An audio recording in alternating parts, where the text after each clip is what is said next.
Buti, may isang estudyante ang lumapit at nagpakilala. Hi! Tara, laro tayo.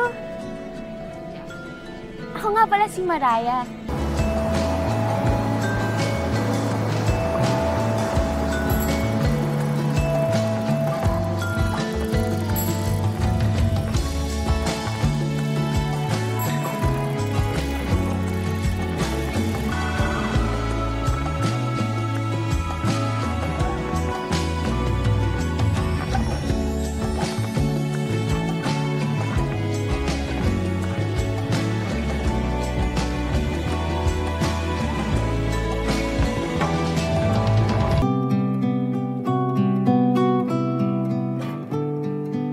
Ang maka-attend sa prom night.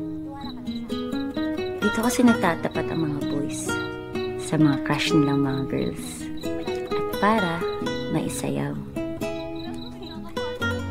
Dito rin nagaganap ang first experience ng iba.